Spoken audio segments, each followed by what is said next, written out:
Okay, guys, so we're going to talk about sales leads, and this is in context again of scaling up a commission-based sales team. The first topic is going to be, hey, what's proven in your business and what's proven historically? Is that scalable in the future? Meaning, is it profitable? Is it scalable?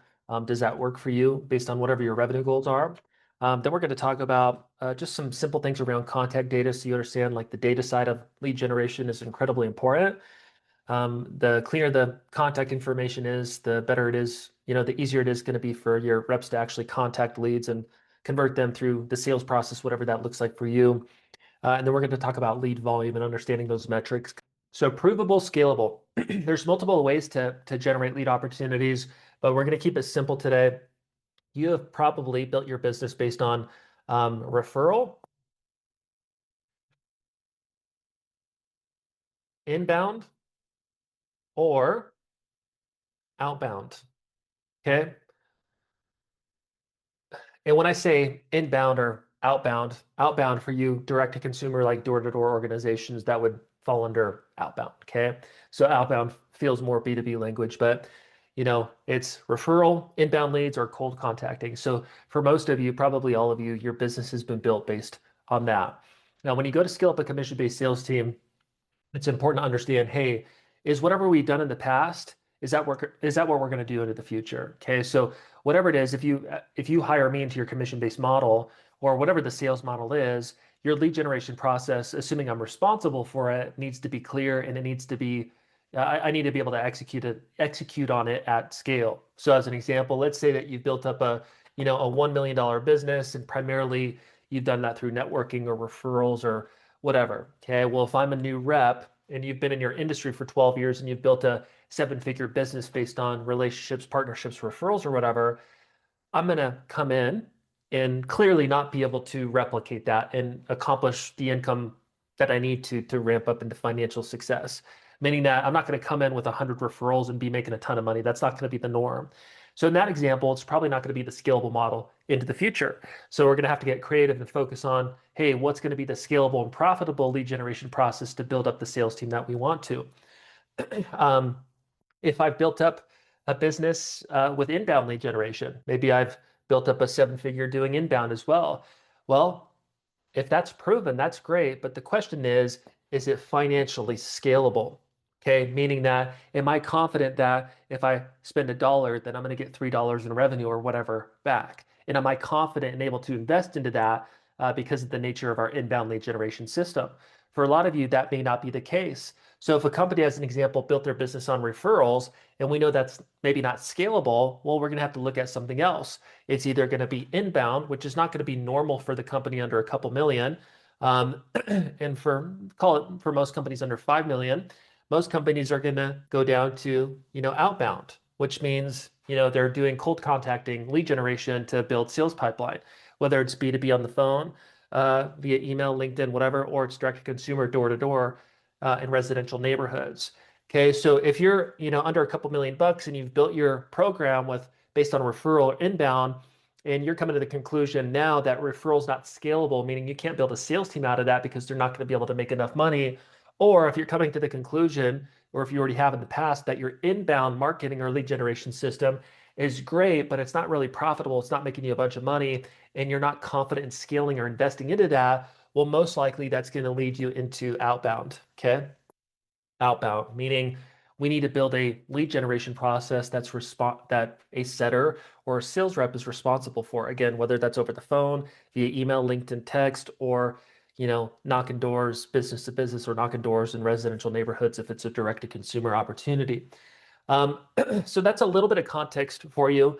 Most organizations under 5 million, again, are going to fall under this bracket, okay? Because referrals not scalable, inbound lead generation is tens of thousands of dollars in investment monthly, and it takes a serious commitment to get through the learning curve and serious cash to do, which some of you have, but it's not the norm.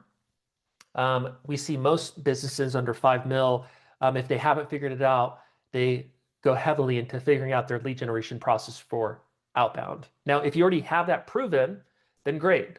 If you have that proven and you've built a successful business, but you're having an issue of, hey, I just don't know how to scale this model, right? We have a rep or two reps, or me and my partner are doing this. but we don't know how to recruit and onboard and retain reps and get sales production out of them with this proven model, then that's more of a sales systems, recruiting systems, onboarding and management systems issue that we'll talk about over the next 4 days.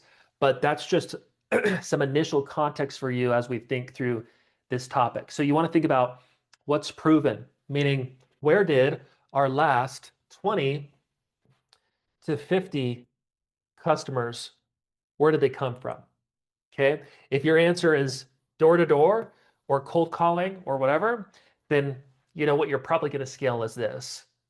If your answer was referral and you know that that's not scalable, well, then your answer is going to be either inbound or outbound. For most, they'll transition to outbound. If your answer was the last 20 to 50 customers have come from inbound lead generation, and that's proven, and you're confident in scaling that, but you just do not know how to hire closers and retain closers and get production out of them, well, you can scale that, but you just need better sales systems, recruiting systems, onboarding systems, and management systems. If you've done inbound, but you know it's not profitable and scalable, and you're not willing to do the investment, then you need to go all into this. But first, you think about, hey, what we've done historically, what has worked? Where did the last 20 to 50 customers, where did they come from? And is that model scalable? Is that profitable? Okay, so what we're trying to do here is we're trying to determine, hey, where's going to be the focus for scaling up the sales team, specifically the commission-based sales team. Just like we talked about in the other topic, ICPs offers the end of the closing side of your sales process, reducing as much complexity and options from there as possible. You want to do that in the lead generation process as well, meaning that if I'm a commission-based sales rep, you don't want to onboard me and say, okay, Ryan, we can do networking. We can, we have some old leads in our database. You can do cold calling. You can go in the field and you can knock doors. All of a sudden, I have too many options. Reps are going to naturally lean on what feels the most comfortable, and they're not going to be focused and execute. Okay. When they come on board, it needs to be one lead generation process that is the most profitable and the most scalable for the business, because that's going to naturally be the same answer for the rep. And then you need to recruit and onboard and manage around that one process. Here's how we generate pipeline. Okay. And answering these questions can start to help you think through that. Okay. So assuming you have, your answer, again, for most of you, you're going to fall into this bucket. Not that you have to get value, but we're talking about this week. But statistically, if a company's under $5 million in revenue, this is going to be where they're going to be doing a door-to-door or some type of cold contacting model, at least what I've seen over the last decade. I could care less, but as long as it's scalable and profitable, you do that. But the next topic is when you're thinking through your lead generation process, the data is incredibly important. Okay. So let's say for the sake of illustration, we had a ICP of, okay, we sell to companies that are 11 to 50 in employee size, that are 2 to 10 million in revenue, that have 2 to 6 sales reps that the founder is still involved in the sales team with, and that they meet X, Y, and Z. And let's say that I'm really specific there. Well, that's a great start. But if I then onboard a rep and say, hey, that's who we sell to, go find them, that's not really helpful. Okay. I want to provide as much clarity to the rep as they come on board with the prospects that they're selling to, so they're most likely to get in contact with them and convert them through the sales pipeline. Okay, a better example, let's pretend it's a field sales organization, like a door-to-door sales opportunity. Okay, a door-to-door sales opportunity where excuse me, you got territory management, you got canvassing as a part of the sales process, you got pitching, and you got closing. Okay. Well, if these are the 4 high-level things that a sales rep needs to do in our model as they come on board, understand how to manage their territory, understand how to canvas to generate appointments, understand how to pitch those appointments, and understand the closing side of those appointments. If those are the 4 core things that they need to learn about, well, foundationally, I need to make sure that the lead generation process for them in this side of the sales process is as clear as possible. Meaning that I don't just go, hey, rep, yep, it's a canvassing opportunity, and we sell homeowners, go do the job. Okay, that's not clear enough. as it relates to the lead generation process. Where it could get more clear is if I said, okay, let's say the rep's name's John. Okay. Let's say that I assign them to this territory, and there's a very specific territory. And these are all, rental and homeowners. I don't know the specifics, but at least I'm going, hey, this is how we generate leads here. And this is your territory. Go generate leads and build pipeline. That's helpful, right? So we're kind of going through baby steps, right? I'm saying, hey, our model's canvassing. This is not your model. Hopefully this will come full circle for you in a second based on what I'm trying to communicate. But let's say that I had a door-to-door model. I don't go, hey rep, we do canvassing. You go out to the field, you canvass a set of appointments, you close, and that's the basics of the model. Go figure it out. That's not what we do. Foundationally, lead generation is the most important part to building pipeline. If you don't have leads, you're not going to have pipeline.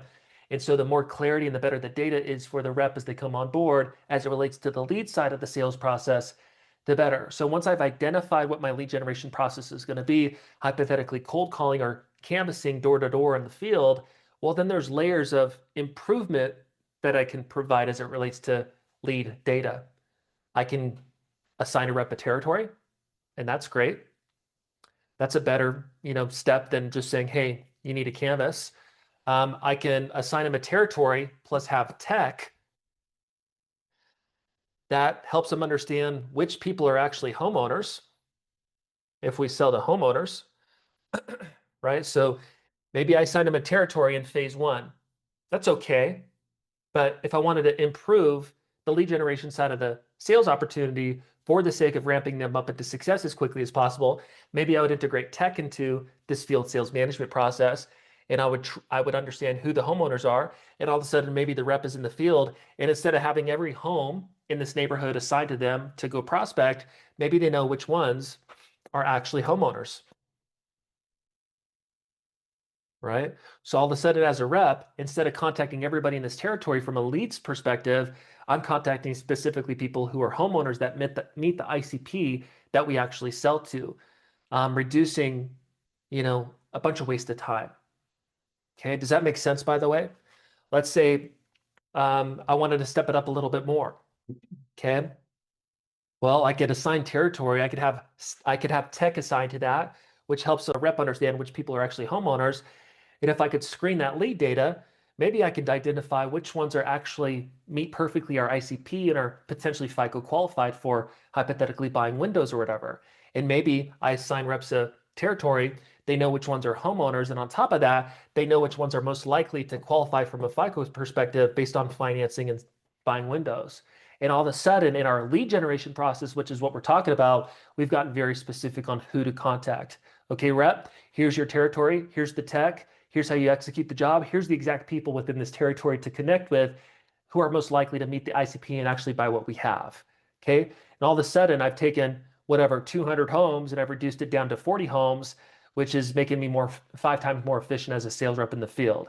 Now I know if you have a model over the phones or Zoom or whatever, that doesn't match your example, but hopefully it's painting a picture that the point is, once you've identified your lead generation process, for most of you, if it's going to be a cold calling model, then it's getting clarity for reps on who they're going to contact.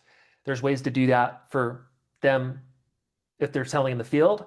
And then also the same thing applies to, B2B lead generation, right? Buying lists, screening lists, and making sure the data is actually good. So when the rep goes to actually execute their sales job, whether they're a setter or a rep who manages the full A to Z sales cycle, they got a list who are actually potential prospects, right? I would rather, if I'm a rep and a commission-based rep, meaning I only make money when I sell, I would rather you, the company, take the time to screen out the lead list and give me, instead of giving me a list of 1,000 leads that potentially have some gold in there, I'd rather you take the time and the effort to screen down that 1,000 down to 150 or 200 and make it to where I'm 5 times more efficient with my lead list and I'm contacting people who are actually worth my time, especially as a commission-based sales rep when my job is to produce and make money for both myself, the company, and the family.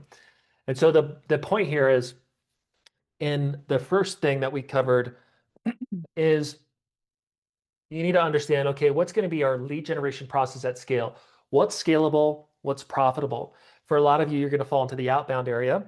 And this is not meant to be an overwhelming thing, but the goal eventually, at least, is in your lead generation process, whether that's in the field or over the phones or via LinkedIn or whatever, is to have a system that gets absolute clarity on who you're contacting to and gets the best contact data so a rep can actually spend their valuable time in an all commission basis and speak to people who are potentially actually prospects.